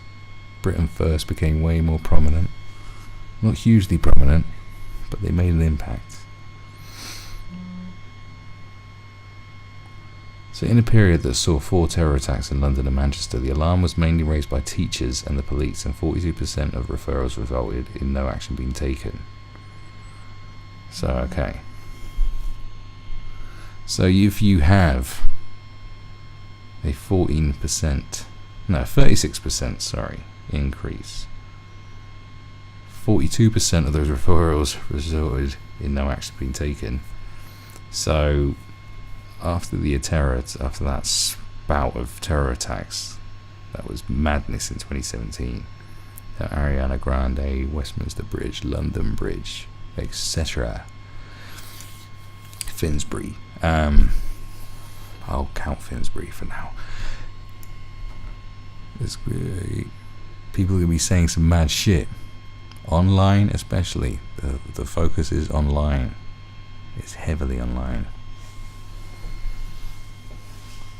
The focus will be there and they'll be like, oh, what are they saying? What's this guy saying? Obviously tensions are going through the roof. People will be saying mad stuff because they're upset. And they'll refer it. 42% of that resulted in no action. So you could almost half. So say take 16% out of that, you got 20% that may have been legitimate. So another 40% were signposted to other services such as mental health for support, and 80% were considered by counter-radicalization armed channel. So individuals discussed at a channel panel with concerns related to right-wing extremism were proportionately more likely to receive channel support than those with concerns related to Islamic extremism. For the first time, a similar number of individuals have received channel support for concerns related to Islamist and right-wing extremism. But it doesn't... So look, early intervention to many partners that support the PREVENT program could stop someone they care about becoming the subject of one of the 700 investigations counter-terrorist policing is currently managing. The past year has seen a step change in priority given to far-right extremism by the security service, with MI5 taking an intelligent lead on investigations that were previously led to police. Okay. So, look, it says here, of around 700 live terror investigations being carried out by police and MI5, around 80% are currently looking into jihadis and 20% other, including significant proportion from the right wing.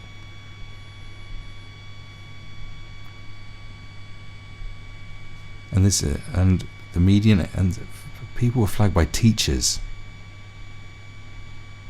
The median age of people flagged to PREVENT by teachers was 14. Local authorities were 17.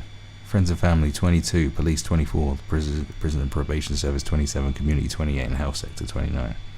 You got teachers flagging kids, chatting shit, basically.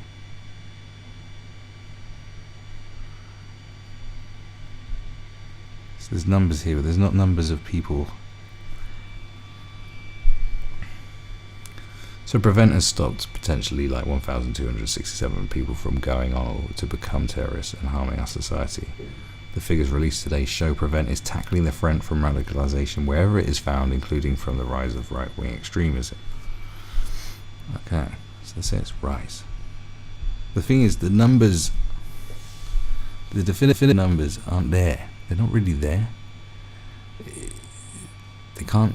If you try and look at how many people are a member of far-right groups, or how many people are suspected right-wing terrorists, there's no fucking numbers. But if you do the same search and just chain it to Islamic terrorists, then you get The Independent come up again in 2017. And what's the numbers here? Now here they have definitive numbers. And these numbers are big. These are big numbers, okay? How much has changed since 2017? How many people have decided, I'm not an extremist no more? Really? So what are those numbers? If this thing ever decides to load up, I'll tell you. Well, I do actually know, but, gotta have a bit of tension every now and again, haven't you? Gotta spice it up.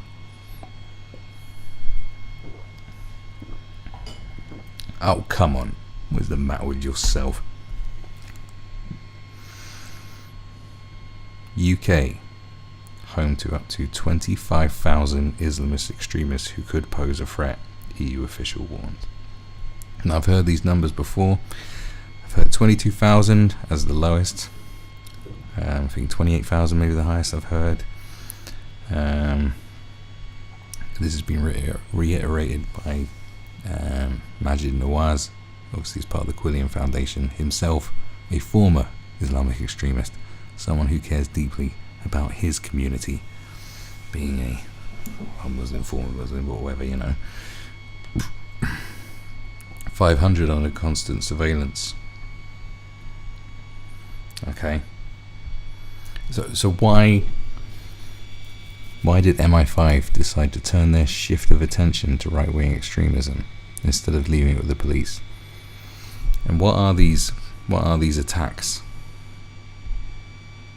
This is a question. And considering that, over 800 people travelled to join ISIS from the UK, how many of them are coming home? I mean, alive, not in fucking body bags. How many of them are coming home? And how are they feeling? How are these 25,000? It doesn't make sense, does it? When you know the capabilities, when you know what happens, and what the capabilities of these far-right groups. And who are these far-right groups? Who are these groups? Who are the figureheads? Do you see what I'm saying? Like, there's nothing substantial that goes, these people. There's no real numbers. It's just, they're talking about referrals. You're talking about people being scared. The same sort of referrals they would have had back in the early 2000s when they blew that threat out of proportion. But the thing is, when they blew the Islamic threat out of proportion, it was still bad. I mean, because some shitty stuff happened, and the amount of plots they foiled. Do you see what I'm saying? It's very different.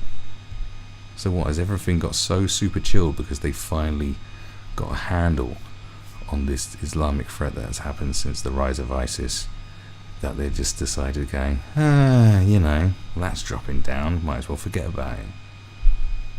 It's not going away. Because for every kid that doesn't remember what it was like to fear Muslims before 2001, there's plenty of young Muslim boys who don't know what it's like not to be under a constant spotlight, to be constantly looked at differently, and to be someone that is feared or hated. What's their mindset like? You see what I'm saying? So why is this? It's something perpetuated by the media. It's something fueled by the media, as always. People are hearing about it, but I'm not seeing it. I'm not seeing it. There's nothing like Combat 18. I mean, Combat 18 were heavy. Let's look at the history of Combat 18 if you want to know what a real far-right group are up to, okay? So, I mean, they murdered Christopher Castle in 1997. Now, Combat 18, basically, if you don't know, Combat 18 stands for Adolf Hitler, because it's the first and eighth letter in the alphabet, A and H, Adolf Hitler, blah, blah, blah, blah, okay. Now, apparently they were formed as a stewarding group, so says Wikipedia, to protect events from anti-fascists.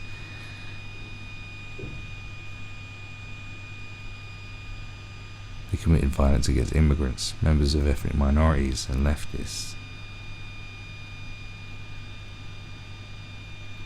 They were open neo-Nazi group, notorious. They committed murders, doing horrific things to people. Okay.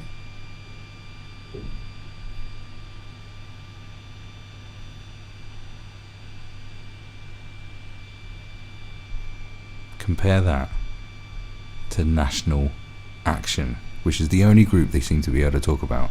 Obviously they talk about Britain First and so on, but Britain First haven't done fucking nothing. All they do is march around and stuff. I mean, they're considered a political party, or they consider themselves a political party. I mean, they have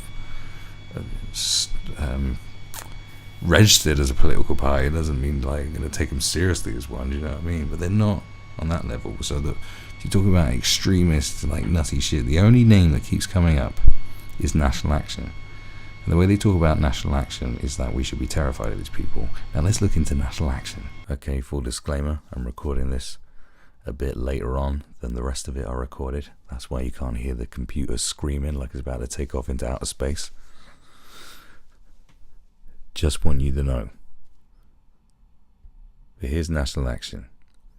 Now I'm on hopenothate.org.uk. You can check this out for yourself. Now, for those of you that don't know, I'll just read out what it says here first. So, National Action is the product of the political and ideological demise of the British National Party, is what it says. Basically, it's a neo-Nazi group. Neo-Nazi groups are pretty much banned in the UK. Not all countries ban neo-Nazi groups.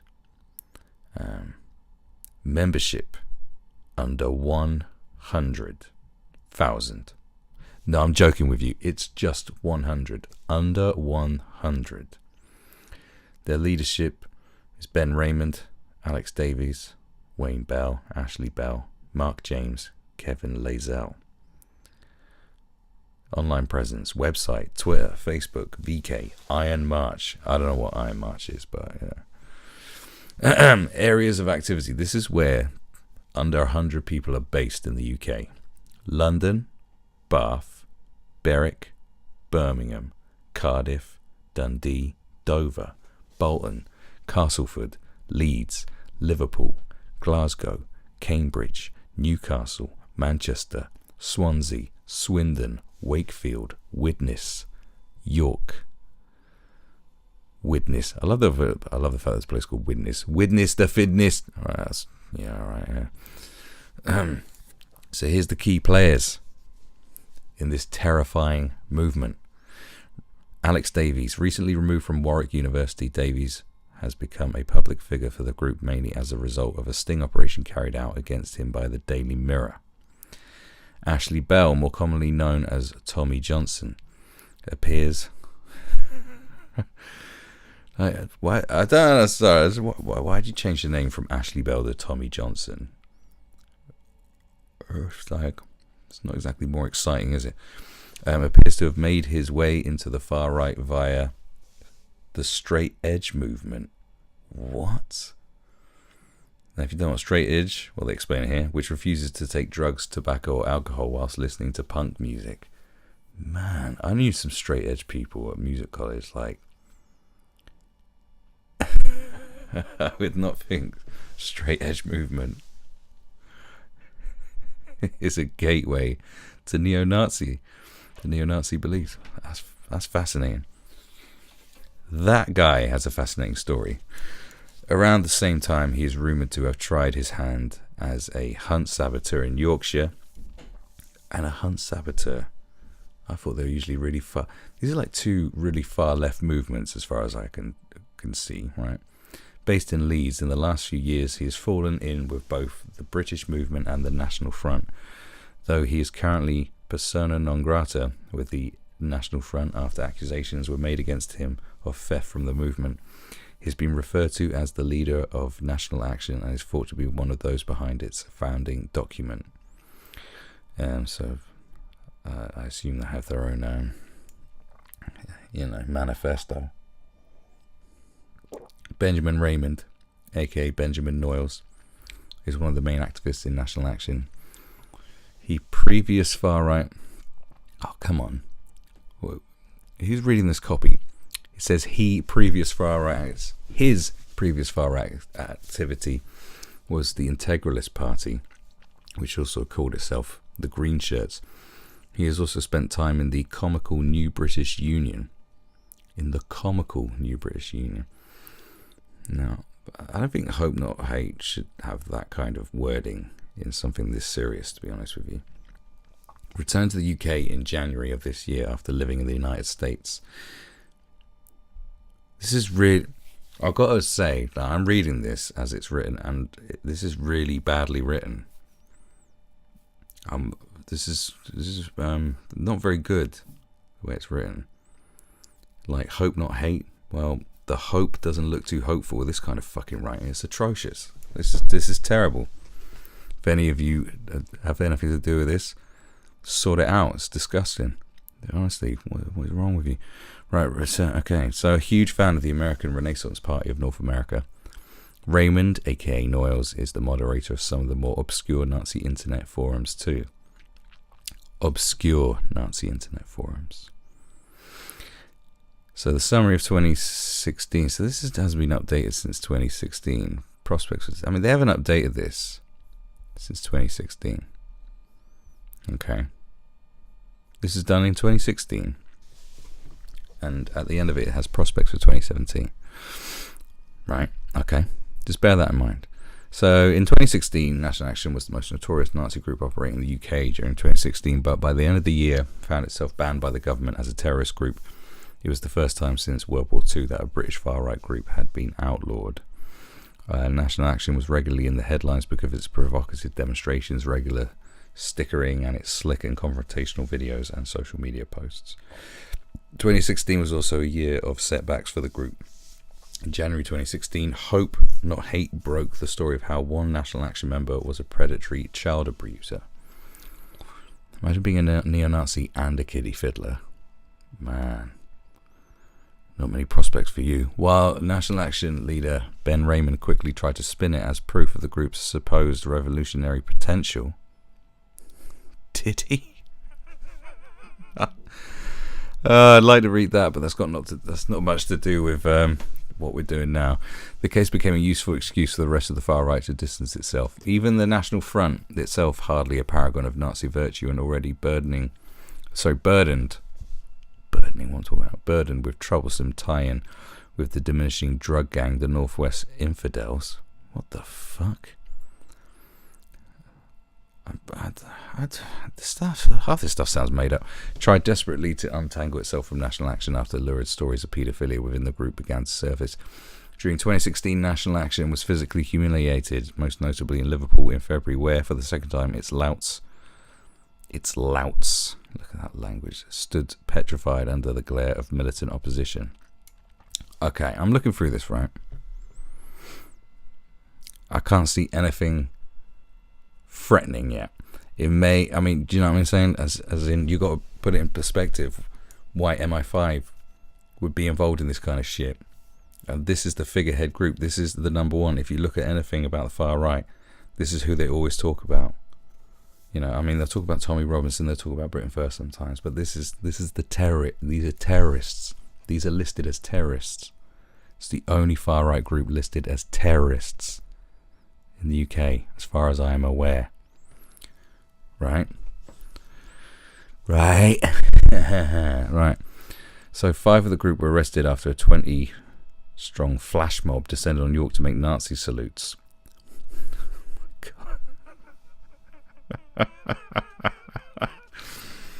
Oh, Jesus. Raymond had been under the impression in the run-up to the demonstration that dozens of activists were on their way to join, but few materialized, leaving him dejected. He keeps bashing them down, saying that they're insignificant. It's very interesting how they're saying, no, this is hope not hate, right? This is the front line against this shit. They're saying, they're pathetic, they're nothing. So in the same month, the group's deputy and frontman, Alex Davies, was subject of a humiliating video that went viral after a mixed-race teenager in Bath confronted him while out leafleting. It's whilst out leafleting. They've written while out leafleting. Honestly, who wrote this? This is terrible. National Action member Lawrence Burns from Cambridge was convicted of inciting racial hatred in December. He had recorded himself wishing for a real Holocaust. The National Action Unit in London was of particular concern. In East London, Mark James, also known as Mark Jones, these pseudonyms are so shit, who does the group's stylish graphics, began training half a dozen young men in a park on Sunday mornings with input from older, more seasoned Polish Nazis. Now they're pretty frightening. In South East London, young National Action member Alfie Stevens tried to join the army and Territorial Army. Where is the... In a similar vein... I mean, if there's nothing happened. It's just leafleting and just nonsense. However, similar to Combat 18 in years gone by, not everyone has bought into this increasingly confrontational approach. While National Action leader Ben Raymond would often pull back from advocating violence, there are others in the group who are less shy. This growing militancy shown graphically when National Action members celebrated the murder of Labour MP Joe Cox eventually caused the authorities to act. Now,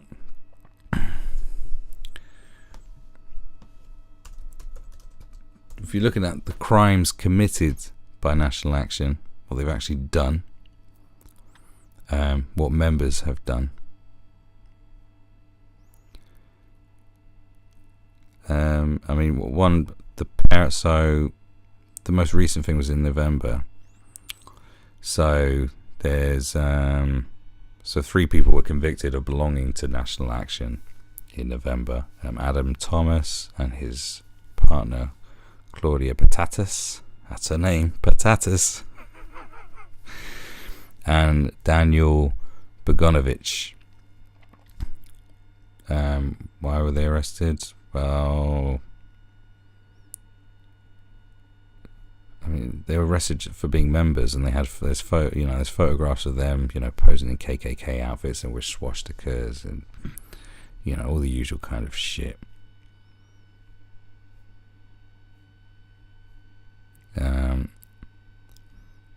Also in here, the only real attack, the only thing of substance, I say, like, these people have been arrested for just, I don't know, I'd say just arrested for being bad parents. Probably you can't have, because there's pictures of them with their baby dressed up as Ku Klux Klan. That's some shoddy behaviour. But the only thing of note is in 2015, Zach Davies, who's a 25-year-old member from Mould in North Wales, used a hammer and a machete to attack a Sikh dentist in a Tesco store because of his skin colour. It says here in the BBC article. Davies shouted white power during the assault, for which he was later convicted of attempted murder. He had earlier posed for a selfie in front of a National Action flag whilst holding a blade. The following year, Jack Colson, a then 70-year-old member from Bradford, West Yorkshire, was arrested by counter-terrorism police after posting images of a homemade pipe bomb on Snapchat, along with threats against Muslims. Some people are really fucking dumb, aren't they? Like,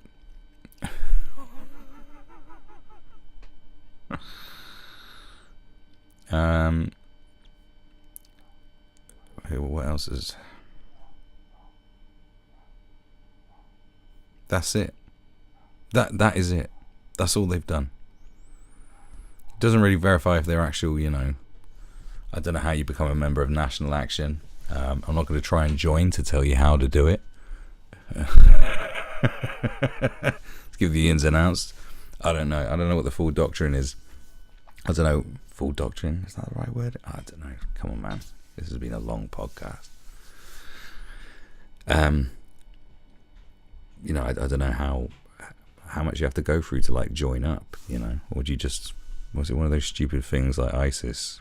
You just, those ISIS terror attacks when they were just going, hey, ISIS, and then they start shooting up the place, and everyone goes, oh, he was a member of ISIS. He was. There's not really much. Doesn't really, like, verify you as a member, does it? If you just say you're a member or pose in front of a flag or whatever. I'm not playing down those, someone making a pipe bomb and someone attacking a Sikh in Tesco's of all places. You're not safe nowhere. But look, this is the threat. This is the threat. There's under 100 people spread out in that long list of towns I just said. I can't be able to go through them again. Under 100 fucking people. That's the threat. That is the only terrorist group that you'll find. That is a far right terrorist group. And we're supposed to think that far right terror is the main concern right now. So what does this all mean? Well, there's many theories you could come to many conclusions on and come up with many theories. I've come up with some theories. You know, this is mainly theories about this shit. But look, what do we know? We know that any dissenting opinion is labelled as far right these days.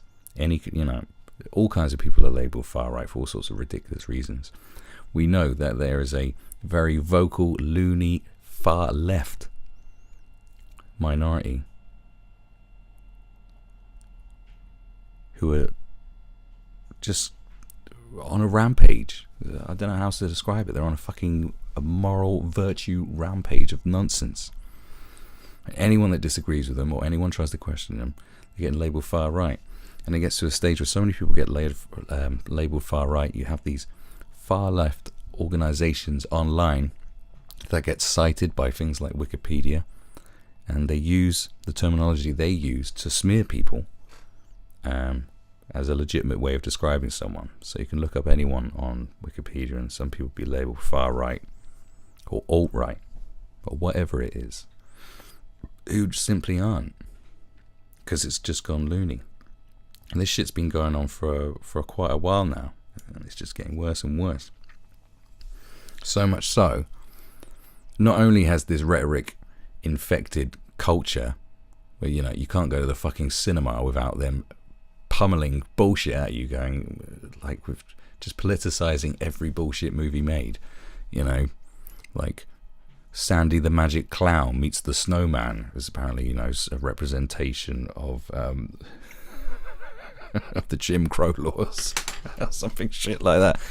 It's got to a ridiculous stage, and now it's got so ridiculous that even the security services, the people who are supposed to look after us all, instead of focusing on that astronomical 20,000-30,000 known jihadis in the UK, to how many people on the far right? You can't even try and find a legitimate number. It's so subjective of what the legitimate numbers are of far right, even just far right activists or far right terrorists, like a far right. And everyone talks about national action. And national action, yeah, you ain't shit. Do you think, obviously, you could say it's easy for me, I'm white. Okay, all right, I got a bit of this and a bit of that in me, but as far as the main conversation goes, they're not a threat to me, but I don't think they're a threat to many people. That's the point. You could say it's easy for me to say, but like, this threat is minuscule. If you're talking about racists, idiots, xenophobes, whatever, yeah, there's plenty. There's enough for there to always be a problem. There's racists of all colours, xenophobes of all colours, and all persuasions. They're out there. I don't think it's something you can ever get rid of.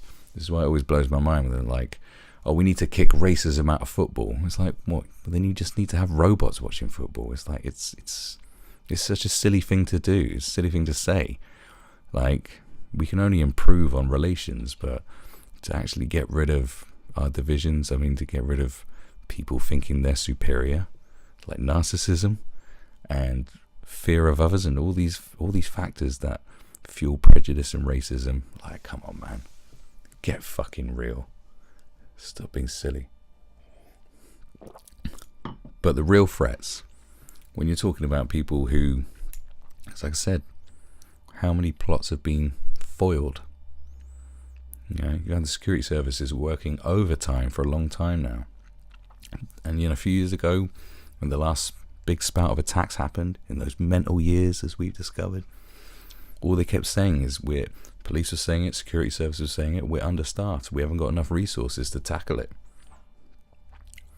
But somehow, by luck, I think, and maybe because of the fall of IS, terrorism's gone right down last year. But that might be a false dawn. Because what we do know, or what is being theorized, is that Al-Qaeda 2.0 is coming. And I think for us to, take our eye off the ball is a really bad idea. Focusing our attention on a subjective threat. It's a subjective threat. It's open to interpretation. The actual threat of shit going down, if you're talking about real terrorism, you're talking about London Bridge, you're talking about the Ariana Grande concert, you're talking about 7/7, 9/11. Not to mention all the other horrific atrocities that have happened across the world. Because in the name of terrorism, in the name of Islamic terrorism. And then you look at, right, what's happened from far right people. All we know of is the Joe Cox murder, which, I'd put that down. I'd put that in line with the, the guy that ran into the people outside Westminster Bridge and the guy that ran people over outside the Finsbury Mosque. They're fucking lunatics, just mentally ill people.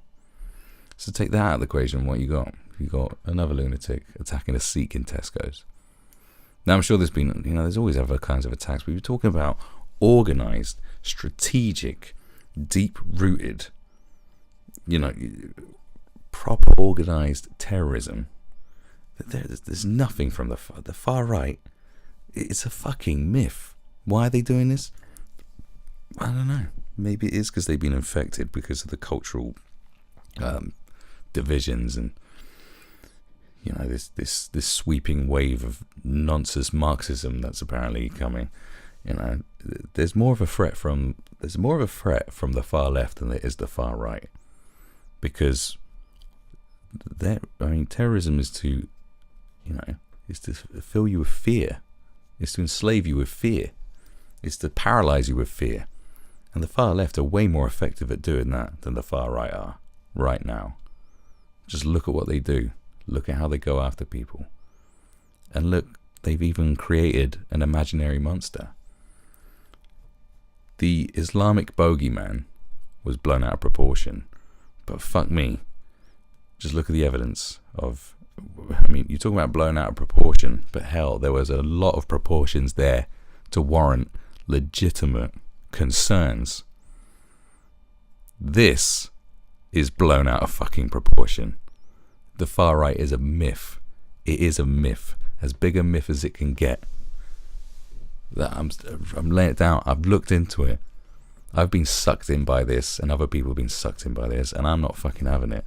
I'm not having them instilling fear in people again. You're not hoodwinking. I'm not going to get hoodwinked again. Whatever the reason is, you can theorize. You can look into it. In fact, I fiercely encourage you to look into all of this and find some answers and find out what's really going on, because it is a mind fuck. Let this be your jump off point to open your mind a little bit, because I'm not having it. I'm not having this no more. It's lunacy. Keep telling us that there's this new thing to fear. Fear of the far right is like fear of your own shadow. It's about perspective. Probably could think of something better than that. There's so much more I could say on this. There's so much more I could look into. And I will continue to do so. On my live streams and videos that I do, and maybe a follow-up podcast. And as things grow, I'd like to talk to more people. But in the next podcast, this is going to be a two-part thing, because basically the next thing is evaluating the culture war and how this is part of this as well. Like what happened in 2014. I just want to fully understand why 2014 was the last year of sensibility, and why now I have nostalgia for 2014 and I wish it was just 2014 again. Because it really is. It's bizarre. It is bizarre. It's bizarre how things have just totally flipped in such a short amount of time. The fact is that